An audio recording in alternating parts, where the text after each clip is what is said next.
Hello. Hello. Okay, special guest time. Hey. Oh.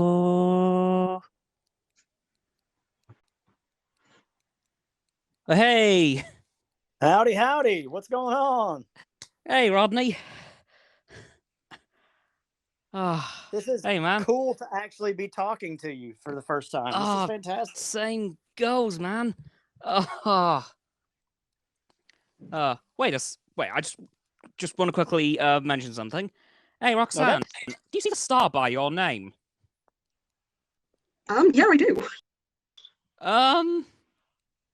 What on earth does that mean? We'll figure that out another time. Yeah, that can wait. Okay then. Hi everyone. Welcome back to the AstoundCast, episode 23, right? Right. Yeah, good.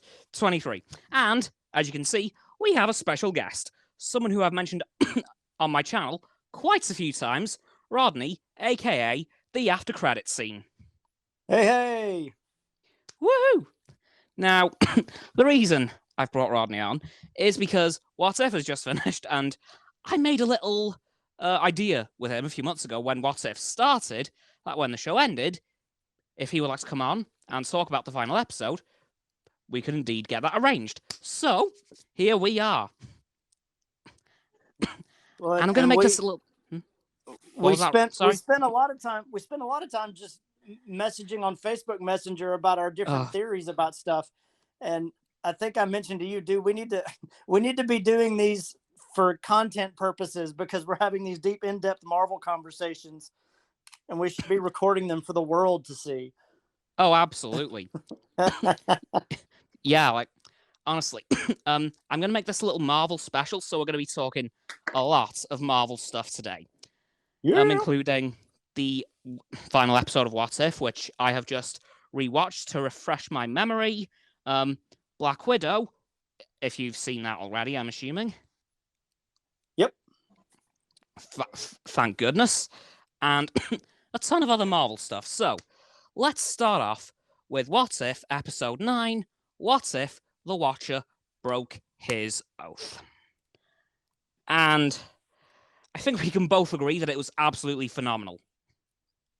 Yeah, I really liked I liked the way it wrapped up, and they gave you a few hints moving on. I mean, from the first several episodes of when you got away, probably episode 4, the Doctor Strange episode that ended so abruptly. The rest of them kind of had those first had a good wrap up, and it was like, you're getting these standalone views into the multiverse, and that one ended so abruptly. It was kind of your first hint that they were going to connect these episodes. And so episode 8 kind of ending with a cliffhanger and the Watcher actually wanting to intervene, but then not being able to. I was kind of glad they kept the title of that episode hidden, because that was an excellent title, and the rest of the titles up until then had been a little ambiguous. The what if premise was not actually the actual what if. Like what if Earth's mightiest heroes died? Well, that was what happened. But the reason, spoiler alert, was Hank Pym and what happened to his daughter in that universe. And so they were kind of playing cat and mouse with you right up until the end. And I was glad that it had some crossover, because it meant a lot for some of the live action stuff moving forward. Yeah. Now, I'm going to ask you if you would like to do something. As Roxanne, you haven't watched this, have you? I haven't, I'm afraid. So, what I usually do, Rodney, when I do these, is I do a little overview of the episode. And my memory with this episode hasn't been too great. So, would you like to do the little rundown? Sure, I can do that. Awesome. So, this episode picks up where episode 8 left off. And well, actually, episode 7 and 8, because episode 7 is what I would call the party Thor episode. Where Thor is involved with, like he comes to Earth and he doesn't, it's what if he didn't have an adopted brother in Loki. And so you see the Ultron, what looks like Ultron, but it's Ultron in his final form with Vision's body inside of it. And the Watcher kind of insinuates that he didn't see that coming. Episode 8 shows, what if Ultron won, and it shows Ultron's backstory. And then episode 9 is where Ultron has become aware of multiple universes, and is now threatening to destroy all the other universes. And it requires the Watcher to actually break his oath in order to protect all of reality. And he gathers together the different characters from the previous episodes and dubs them the Guardians of the Multiverse. And then they kind of come up with this plan to take out this version of Ultron. The fight scene was the fights were really good. I liked, the Watcher kind of teleports them to a different universe that doesn't necessarily have any life in it. I don't know if that was the zombie universe or if that was something else or some other universe that we haven't been privy to yet. But they get ready to make their stand there, and this big battle ensues, and you end up getting jumped to another universe in the middle of the battle, which is where Black Widow was in one of the episodes we'd seen. So they kind of make that crossover there as well. The interesting thing about this, one of multiple things that were interesting about this episode is there was an episode that did not air. And it involved Gamora becoming, quote unquote, the Mad Titan. She defeats Thanos before it ever becomes an Infinity Stone issue. And it somehow involved Tony, but whenever the Watcher pulls Gamora out of her timeline, we get a clip from an episode that we've never seen yet. Well, that is going to be in season 2, right? Yeah, some of the writers or directors kind of said, "Hey, we had to cut it, and we're going to add it to another season." So, but in the midst of this whole battle, you get Black Widow getting involved with them, and one of the things that she had done in her episode was, in an attempt to kill the Ultrons, they found a version of Arnim Zola from the Winter Soldier movie where he was kind of kept in a shield base and he was digitized. They found another version of him and basically loaded his consciousness into an arrow. And they're able to defeat Ultron by basically uploading Zola into his brain, and he takes over. And then they kind of give you some crossover. I won't say crossover possibilities, but they give you kind of a look ahead into season 2, where Killmonger, who is one of the Guardians of the Multiverse in this universe, decides to kind of turn on him, and he wants to take the stones for himself. But before that battle can kind of start between Killmonger and this Zola Vision hybrid thing, Doctor Strange kind of traps them in their own little pocket dimension, and the Watcher kind of has them on his mantle, so to speak, just kind of watching it for all of eternity. So there's the possibility there. I always say for this series, I've always said in my videos that you have to remember that this takes place in the MCU, like in the Marvel Disney movie universe. So potentially the things you see in this animated series exist in the universe somewhere. We just haven't seen them yet. So, some of the different little elements that have popped up, the different things in the collector's collection in one of the episodes, like if those things exist in one reality, chances are they exist in our MCU reality, and we just haven't seen them yet. So I'm really interested to see where all these things kind of pop up. And then of course there's an after credit scene. There's a bonus scene where Black Widow refuses to go back to her timeline, and the Watcher allows her to be inserted into a universe where that version of the Avengers lost their Black Widow. But it doesn't appear to be, I know some people have speculated that might be the since we don't have a designation for it, I'm going to call it MCU Prime. Since we don't have, some people have speculated that maybe the Watcher inserted her into our Prime universe. And so, Black Widow's out there somewhere just waiting to come back in the MCU.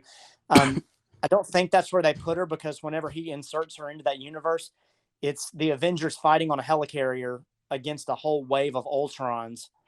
And if it was Age of Ultron time frame, Black Widow was still alive in our movies whenever that battle took place. So they have to have put her someplace else. Doesn't mean she can't pop up. But mainly as a general rule, Rodney, you're breaking up. Kind of set the tone. I think as a general rule, they just basically set the tone that if the Watcher can put people from other universes into other universes, that perhaps that could happen in the live action movies as well. So that it's going to happen eventually. It's just a matter of who and when and how often. Yeah. But that's my quick synopsis, as quick as I can get, of that episode, because it brought together a lot of pieces. Yeah.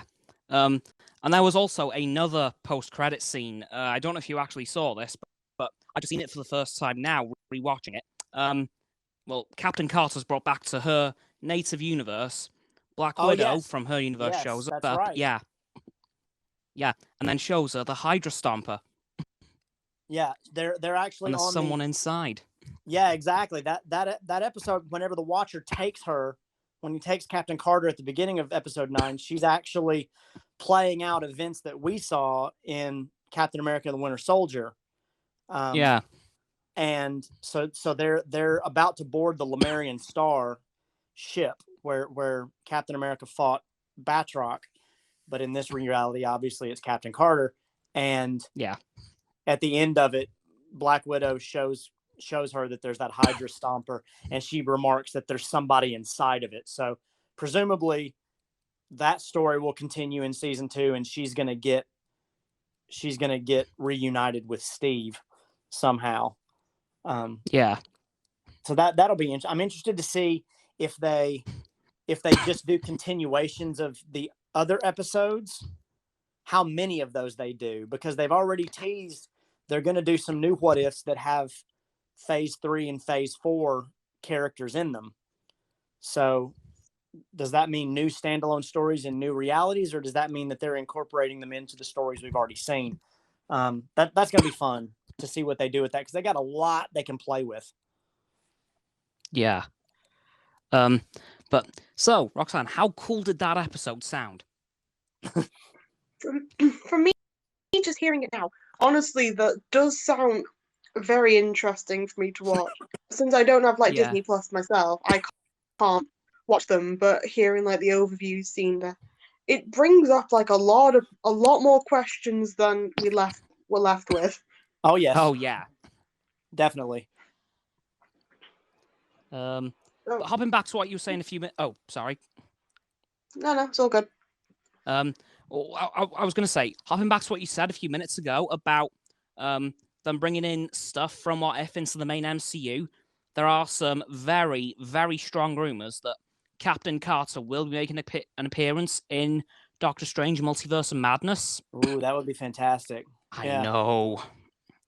And also with the whole theory of Black Widow from the Ultron universe being brought into the Prime MCU, I'm not too convinced, because we did see Captain Marvel in the background of that fight scene on the helicarrier.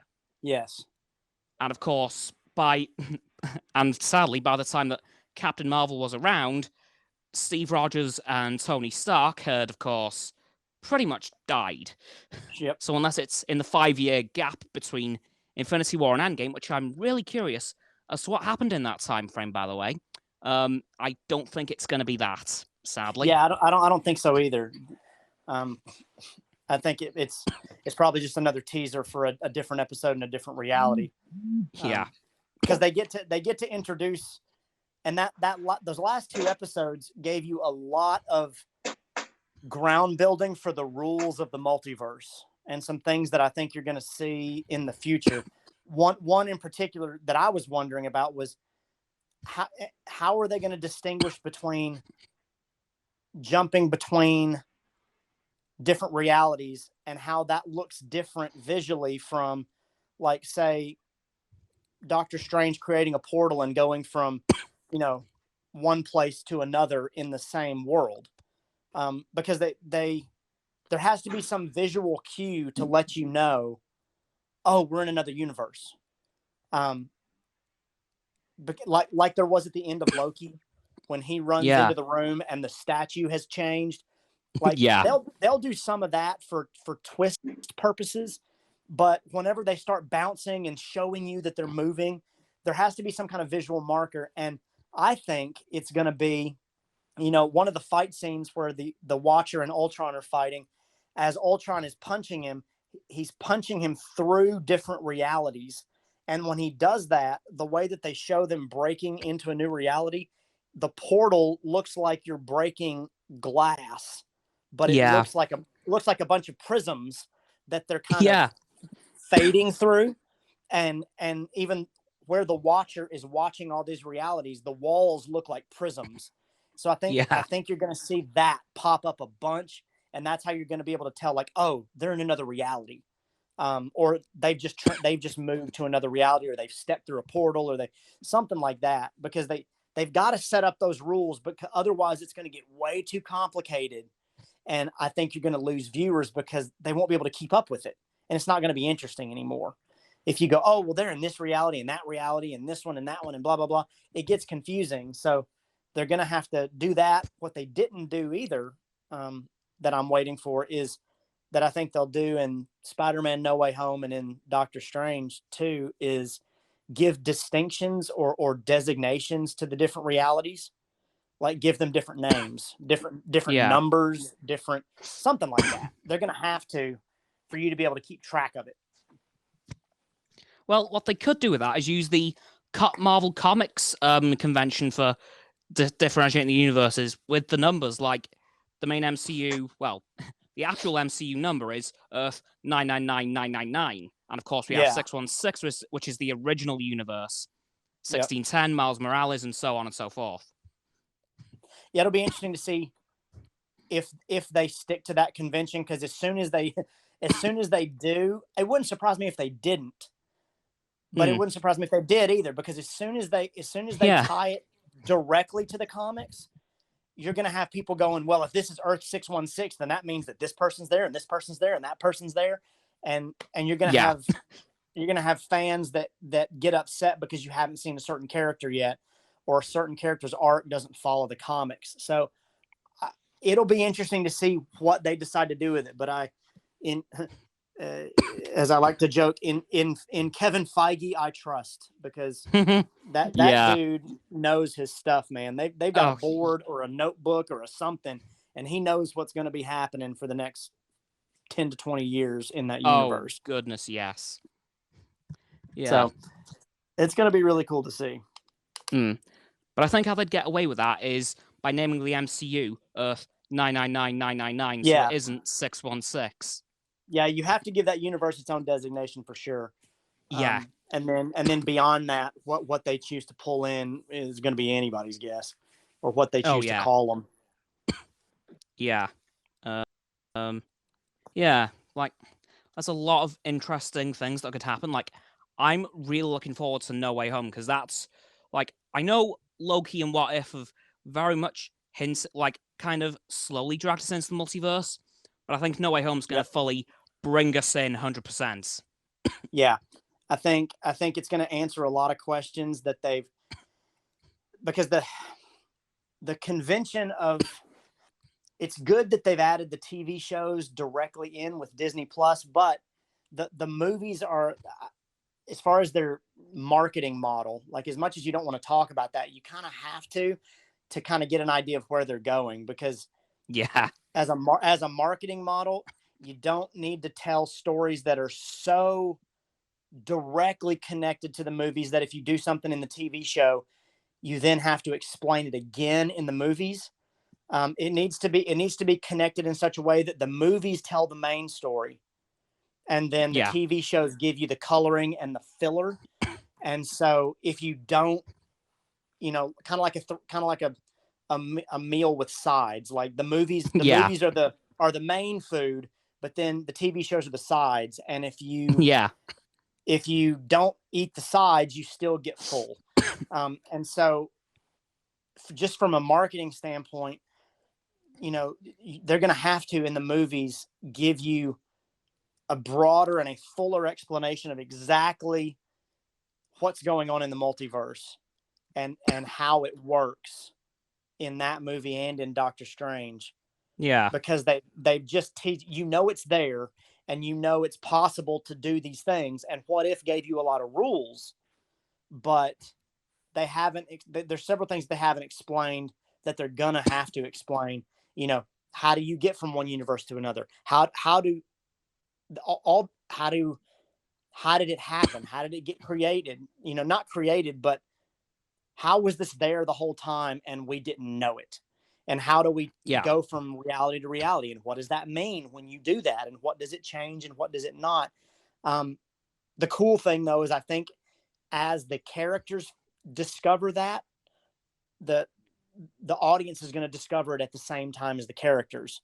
Like, it's not like the characters know something that we don't know yet.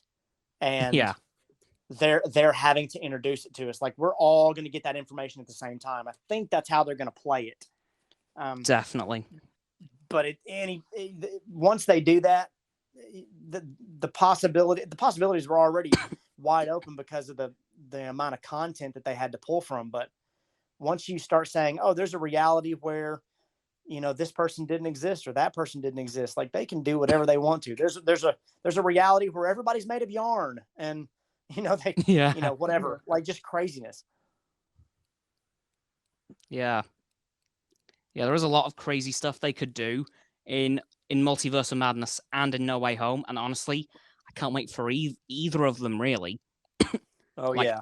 I haven't been going to the movies lately because of the pandemic, but Spider-Man, I am fully intending to go for that.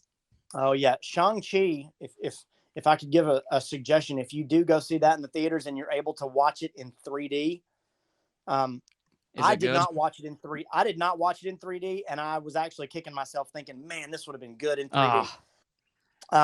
Just because of some of the fight scenes and the things that happen have this depth to them that would have made it really, really cool. Yeah. I think what I'll do with Shang-Chi, though, is watch it when it comes out on Disney Plus, like Black Widow did. Yep. So I'll probably wait until then, but I do want to watch it because, of course, I've seen the trailers and I thought, oh, that's something I've seen before. Oh, he's back. Oh, damn. Yeah, and it's excellent. It's, as far as an origin story, you kind of think like, oh, it's going to be a little standalone, and it's going to be, middle tier quality wise, and it told a really deep story, and it had a lot of connectivity to the rest of the MCU, and then just ideas about like, oh, where could they go with this and what's going to happen in the future, and they were able to connect things together pretty seamlessly that it's going to make it really easy for that character to pop up in other places pretty quick. Yeah. Yeah. Anyway, moving on to the second thing I wanted to talk about. Now that we've had the first round of Marvel shows, being WandaVision, Falcon and Winter Soldier, Loki, and What If, I wanted to actually ask you, which has been your favourite, and which was your favourite episode from each? Oh, I knew you were going to get to that. So I have a video coming out on Wednesday where I rank the episodes of What If, and then I rank the series as well. So I've done that after every series ended. So far, I'll just start with the first three. So far, just overall story, overall acting and overall quality, Loki just barely beats out the other two for me. Loki is, and that's hard for me to say because Loki is not one of my favorite characters. I really, really like him, and Tom Hiddleston does an awesome job, but just I was never like, oh, give me more Loki. And I know a bunch of people just love it. There were other characters that I just thought were more interesting that I wanted to see more of. Now, I do love Loki's arc from villain to kind of anti-hero, which is really cool. That series, though, just talking about that series, the Loki series, one of my favorite episodes from that one is probably the it's not the finale. The finale was fantastic. But the I guess that was episode 9, maybe. Oh wait, do you mean episode 5 of the penultimate episode? Yeah, let me check. I'm gonna have to pull it up. It was the episode where Loki is in the void, where he is. That, and it was almost a standalone Loki episode. That's one of my favorite episodes because of just how bonkers it was. And then the episode after it was really good too. So there are. Oh wow, there's only 6 episodes. Okay, so Journey into Mystery. It's episode 5. Is where Loki in episode 4, Loki gets pruned, and so you get that big reveal in episode 4 about the timekeepers, but then episode 5 was just had so many elements to it, and it was so well done, and all the extra characters and stuff that just got thrown together and how seamless it was a lot of fun. And the whole thing with Elias, that character was so unique. I really loved that Marvel took a chance on such a random character. I just really liked it. Episode 6 was kind of tying up some loose ends and introducing some new stuff. But episode 5 is probably my favorite one of that series. And I got a lot of flack about this and I probably will moving forward. So it's hard to rank What If compared to the next 2 series. I think Loki is probably the best one so far. WandaVision and Falcon and Winter Soldier had such a different feel to them. And there was so much mystery surrounding WandaVision that I had to rank it number 3 out of my top, out of my top 3 with those series. So it was Loki, Winter Soldier, and then WandaVision. But with What If, I would have to, I'd probably have to, it's probably 4th, just because it didn't have characters. It was all new characters. It wasn't really people that I connected with. And so that's the only reason that I had to rank it 4th.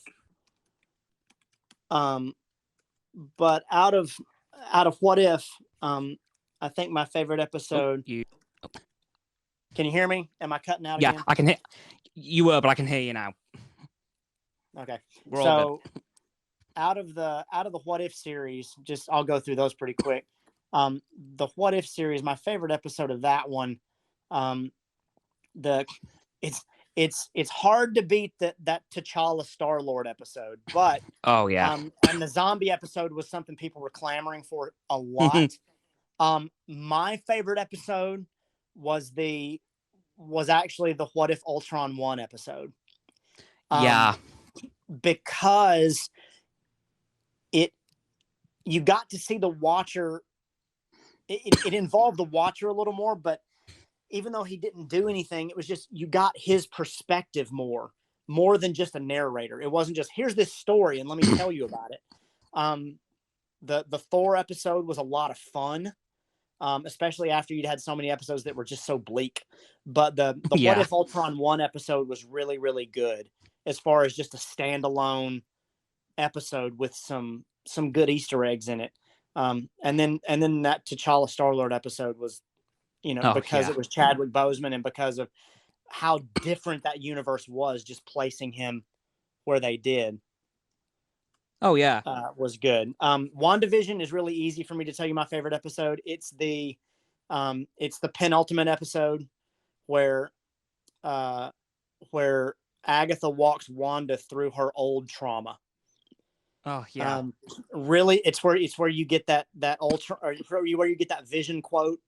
What is love if not grief, if not love persevering? Yeah. Which is good on its surface, and then if you start to nitpick it, it kind of falls apart. But so don't do that. But it's really an excellent episode. Just for the they retcon an old story with the Mind Stone. They kind of play up the villain but anti-villain hero type story with Agatha. I mean, there was a lot in that episode, and it was just a lot of fun. To the point that the finale was almost a letdown for me. It was like, oh, they just kind of ended that story. Okay. And then Falcon and the Winter Soldier. My favorite episode is, again, probably the penultimate episode. It's not just because Bucky gets more closure in that episode than he did in the finale. With Zemo, you get a little more Zemo in that episode. You get this conversation between Sam and Bucky about learning to kind of accept the shield and do all these things.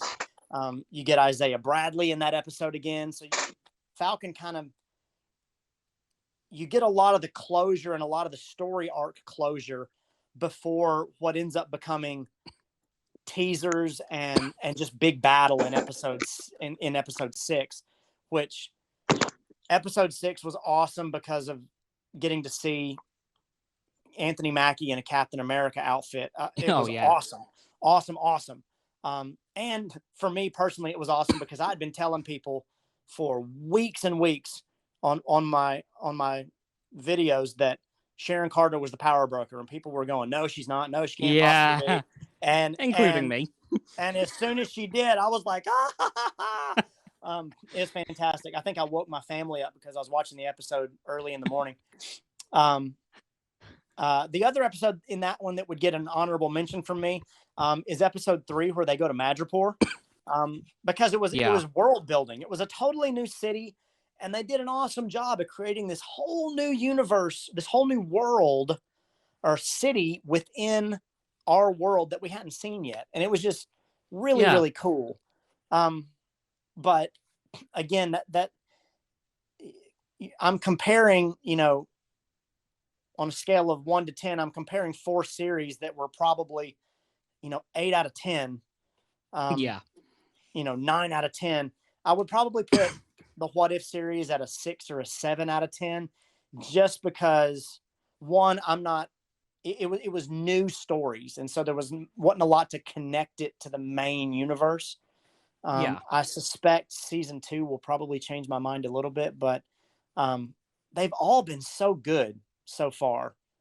To the point that I'm super excited about the Hawkeye series and the Miss Marvel series and the She-Hulk series, because there's so much that they can do.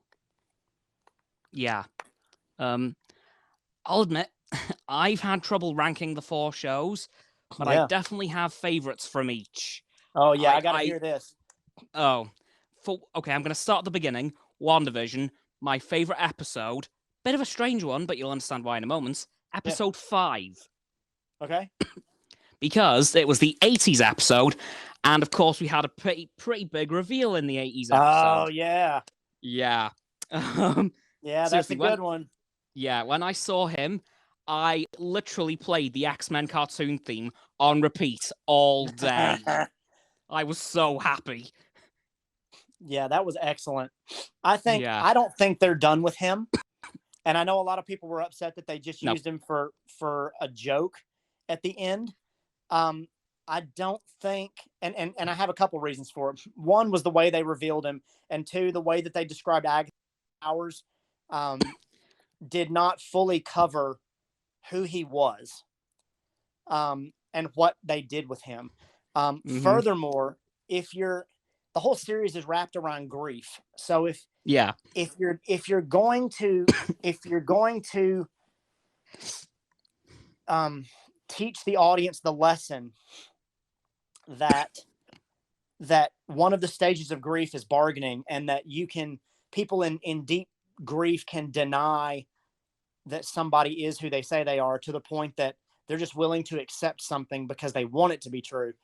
So this guy looks like, he says he's my brother, even though he doesn't look like my brother. I'm okay with that. If you're going to do that, I understand the desire and some people's reasoning to say, well, yeah, if you want the audience to learn that lesson, pick a character that they think is Quicksilver and then just go, no, he's not. Ha ha. You can teach that lesson without using that character. You could just use a random guy and have Wanda go, oh, well, you say you're Quicksilver. Okay. And two, if you're going to teach the audience that lesson, why would you spend the extra money to get an actor that is Quicksilver from another movie universe that you one just acquired, from a marketing standpoint, you just acquired the rights to that universe. And two, Evan Peters did an interview where he said that Kevin Feige, that he had conversations with the directors, but in a separate interview that Kevin Feige sat down with him separately in a closed door meeting and had a conversation with him about what they wanted to do with the character moving forward. So if he's just a throwaway character, Kevin's not having those kind of conversations that, the creative director of the MCU is not having conversations with you about a throwaway character that's just a crude party joke.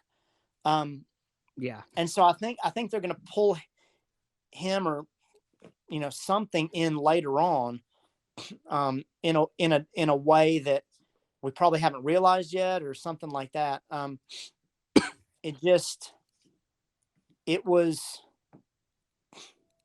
It was too much. To be a throwaway. So who knows?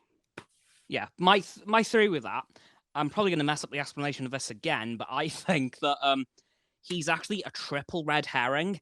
So what I think happened was Agatha brought Peter Maximoff in from the Fox universe, made him think he was Ralph, and then made Ralph think he was Pietro, which technically he is. So you see where I'm going with that? Like, it's a triple red herring type situation. Well, they lay the seeds for that because Wanda, in order to keep Agatha in Westview, she somehow put some kind of block on her.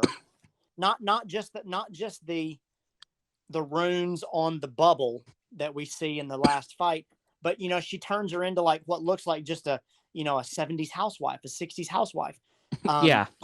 And so she kind of puts that spell on her to make her think that she's just this person and not actually who she is. So if Wanda can put some kind of mental block on somebody, surely Agatha can do that too. But I just don't think they're done with. I don't think they're done with that character. Oh no way at all.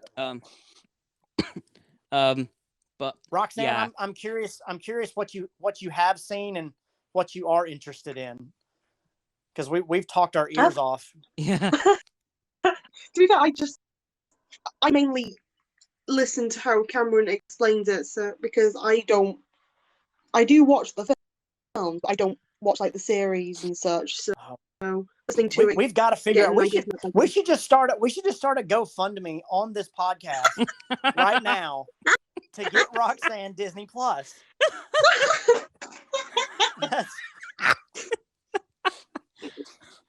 I mean, it's not that expensive either, and like somebody, somebody just cough up the $6 a month, and that way Roxanne can join the conversation. Boom. To be fair, I'm happy to just listen to the conversation and learn as I go along with all this. It would be funny just as to you don't ever get Disney Plus, and the only information you have is what Cameron gives you, which means every so often you can just stop him and go, "This sounds stupid." Like this, you can be the kind of the straight man in the comedic story that just looks at everybody else and goes, "Are you really just going to go along with this? This sounds dumb." Like, and me and Cameron have to go, "Yes, we're going along with it. We believe every bit of it." Yes. Oh, there are plenty of times I could have done that then, to be fair. Yeah. You just like, have a BS 60 button. there. Yeah, no, I don't believe that in the slightest. Exactly. Yeah. You just have a BS button and you just hit it every so often. Nope, I'm calling BS. I left that at home. I do actually have one, but I left it at home. No. Oh, that'd be great.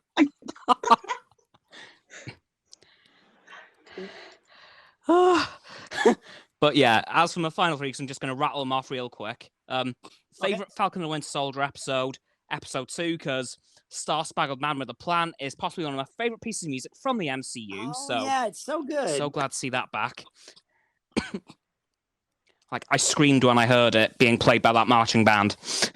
I love, just a little side note there, I love that they used that song to introduce John Walker, but the name of the episode isn't Star Spangled Man with a Plan. It's just Star Spangled Man. So and the whole episode, the whole idea of his character is that he runs in without thought. So he is the Star Spangled Man, but he's the Star Spangled Man. But he does not have a plan. Without a plan. Yeah, exactly. Yeah. That was awesome. But, yeah. As for Loki, I'm going to have to agree with you and say episode 5. Because Richard E. Grant is always a win. Oh, he was awesome. He was so good. Especially playing 616 Loki. Yeah, and my wife pointed out something too as an interesting theory. You know, when he creates Asgard as a distraction for Alioth, or Alioth, when he creates Asgard as a distraction, he's sacrificing himself. He kind of knows he's going to die when he does it. My wife pointed out that maybe he did that as a way to see his home one more time before he died. Oh, I was like, oh my gosh, that's deep. That stings a little bit. Like, oh my God, it does. Wow.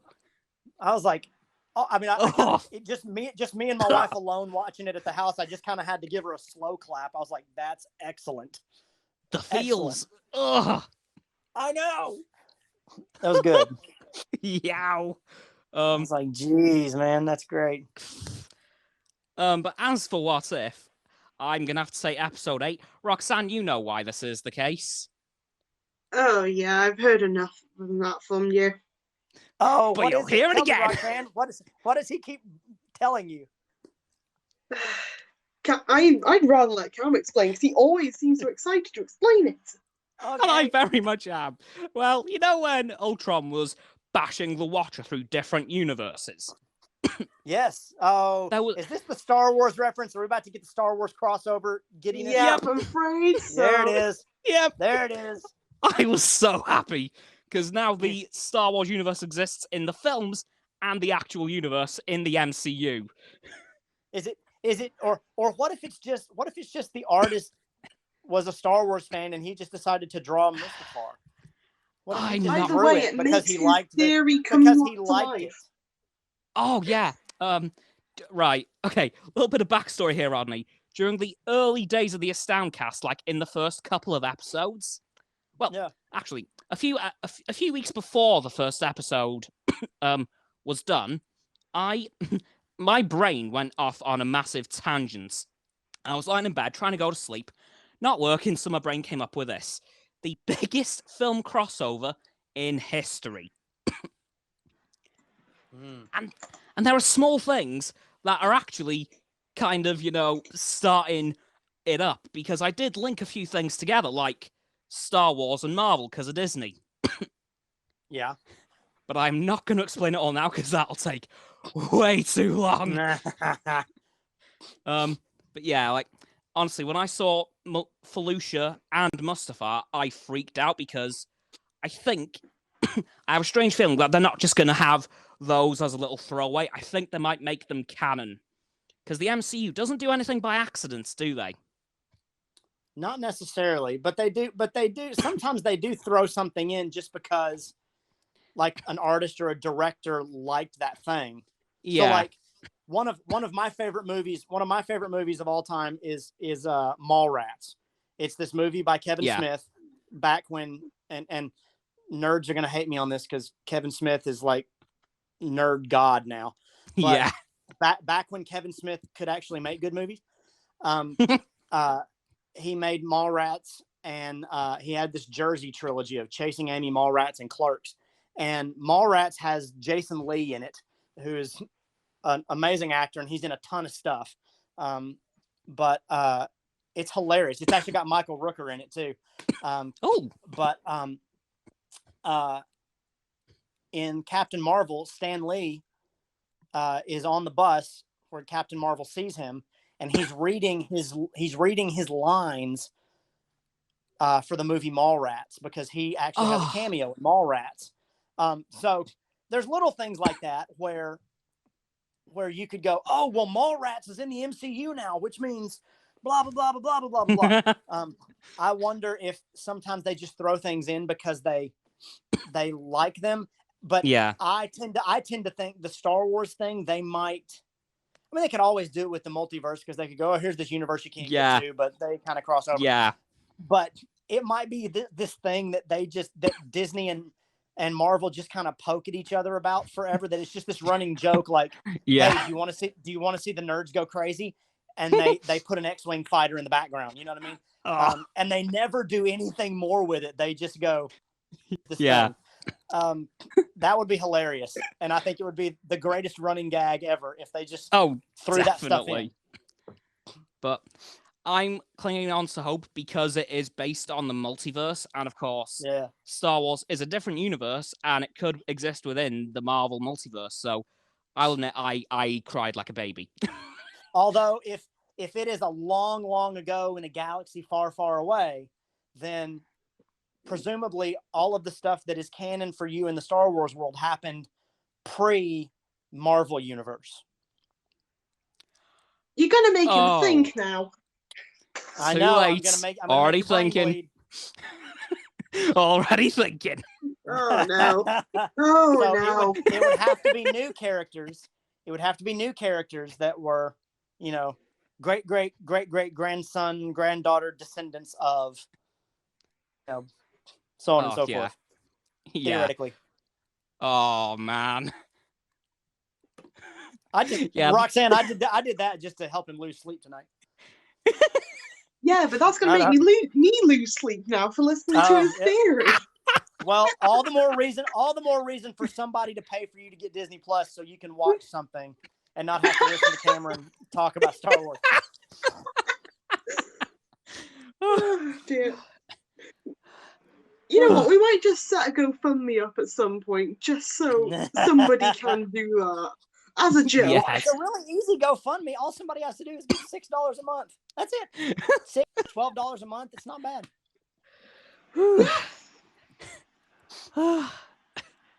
Honestly, though, that episode it just blew my mind because of that. Just 2 little seconds of those 2 planets just blew my mind to Kingdom Come.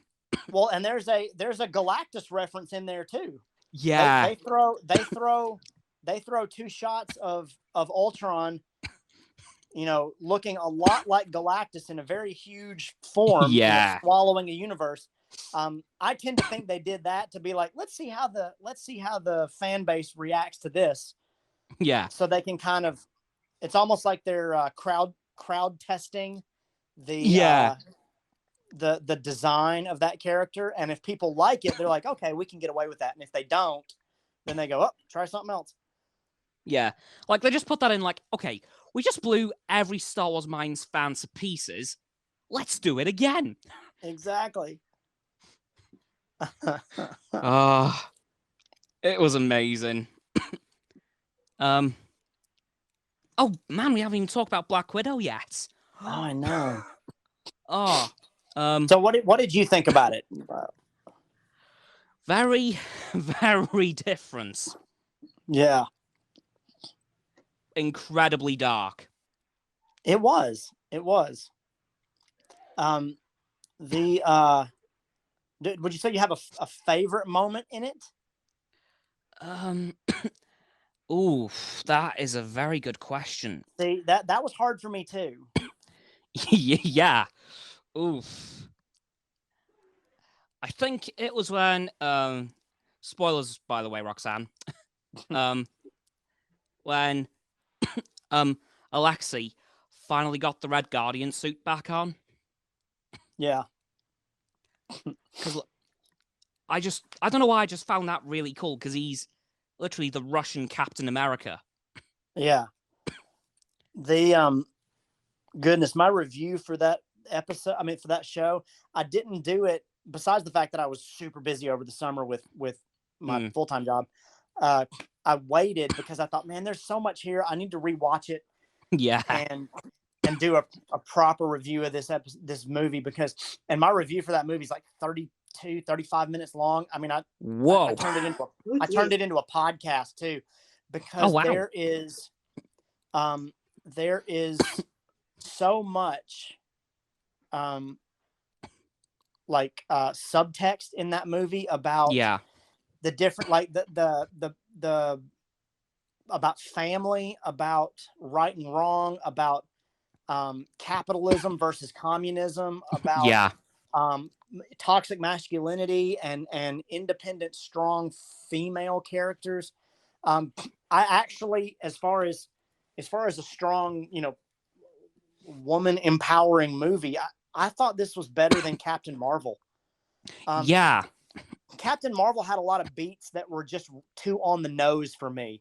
It was like Marvel, like somebody from Marvel was sitting next to me, tapping me on the shoulder every time something happened, going, "Did you see what we did there with that girl? Yeah. Do you see how independent this girl is? Do you see how powerful she is? All women are powerful. All like, oh yeah, you don't have to do that. Like, just let them be." And the right down to the part where Alexei is kind of divulging his master plan, and he makes the comment that he has learned to enslave the most how did he term it?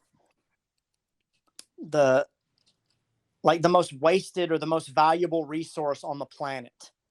Yeah. And it shows his big board, and it's all women, it's all girls. To where he's the embodiment of toxic masculinity, literally the embodiment of toxic masculinity, because Black Widow can't fight him because she smells him, because he's got some pheromone that keeps her from fighting him. So he is literal toxic masculinity, right? But when he put all those up on the board, it's this guy acknowledging, even in the midst of his toxic masculinity, that women are more powerful than men if they would stand up for themselves. But because they won't, he has manipulated them and uses them for his own, plots and desires and stuff. The only thing that was missing right there was, I was waiting for the Beyonce song, "Who Run the World, Girl?" Just over and over and over again. It's just perfect. But then her Black Widow, that was my favorite part right there, is she eggs him on to get him to fight her, to break her nose. And then she looks at him and goes, "You weren't strong enough to do it, so I'm going to have to do it." And then she does it to herself, to where he played no role in her not only becoming who she was, but her escaping his control. Like, he played absolutely no role in it. No. And he could have escaped and survived, and it still would have been a victory for her. So all of those things, and the communism part was hilarious too. With, like you said, with Alexei dressing up in the Red Guardian outfit. Because he keeps saying, did Captain America talk about me? We had some amazing battles. Well, no, you didn't. No, you didn't. Because he was frozen in ice. But the whole idea that, one, maybe he was brainwashed. But two, that even communist Russia before it fell was telling everybody that they were wealthy, that they were the best, that they had everything under control. It's not unlike North Korea right now. If you look at pictures of North Korea, the pictures that are out there make it seem like it's great, it's wonderful, everybody's okay, but the reality is that it's not. And this idea that, like, Captain, the Red Guardian, this Russian character, was helping prop up the idea that Russia was amazing and great, and I was able to beat Captain America, even though he had no contact with him, and it was all a farce. Like, he was the embodiment of Russian communism.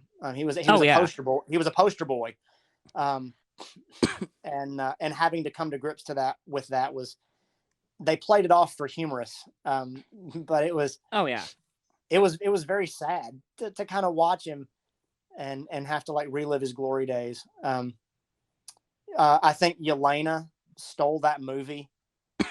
Her character and Florence Pugh, unbelievable. Just her whole thing, her whole character in that movie was awesome. Was very, very good. And then I like the way they gave you the Budapest backstory without just kind of showing it to you in real time. I liked that you had to piece that together. It was a lot more interesting. And it was so sad as well. Like, this thing they've built up for like 10 years now, and it was that. Yeah.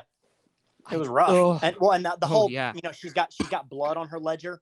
She's got red on her ledger. Played a huge role in not only her, the idea that she's trying to outrun her past, but also the Red Room, the, Red Guardian. There's all these different things where she's trying to be more than who she was, and kind of reconciling this idea that family is what you make it. Yeah. That it's the people you're with. I liked that. It was really good. Yeah. Anyway, shall we wrap up this stream? Hey, I'm your guest, man. So you tell me what we're doing. I'm here for the party.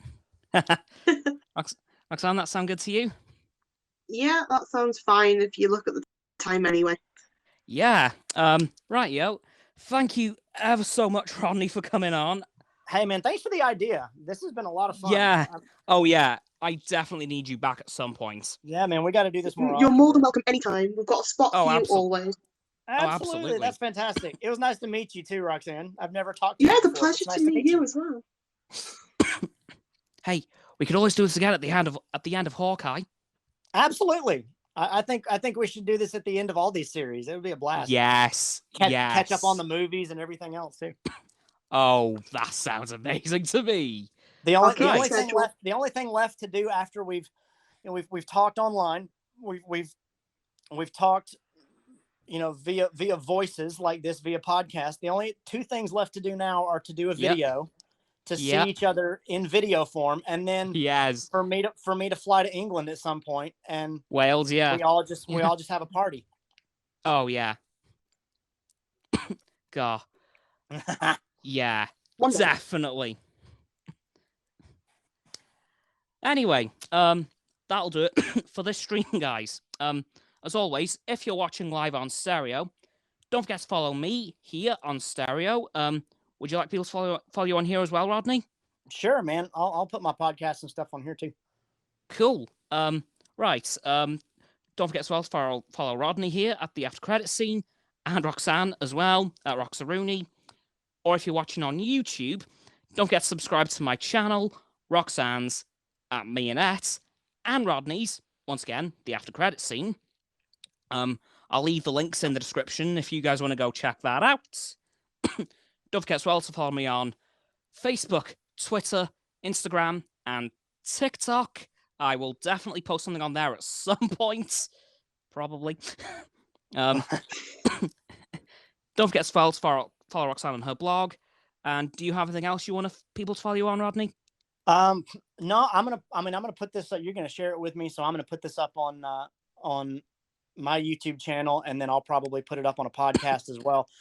Sweet. But something that would be fun to check out. One of my, you can find a link to it on Instagram, and I have it on TikTok and on YouTube. But if you search the after credit scene on Redbubble, every so often I make shirts and stickers and things like that. So I've got some of that stuff on Redbubble. Oh, nice. Oh, I'll check that out after this, actually. So will I. And with that'll do it for this stream. Awesome. Thanks for the invite, man. Yeah. So I'll see you in the next one, unless... Marvel Comics apparently tried to trademark the word zombies. Woohoo! There we go. So they tried in for the week. Yeah, they did that in 1973 after releasing Tales of the Zombie, and they tried to trademark the term zombie for their comic books. They only held that trademark until 1996, where they realized it was almost impossible to enforce it. Makes sense. And with that, I'll see you on YouTube tomorrow with another video, and next week for another stream. And with that, I will say goodbye. Have a good one. Bye.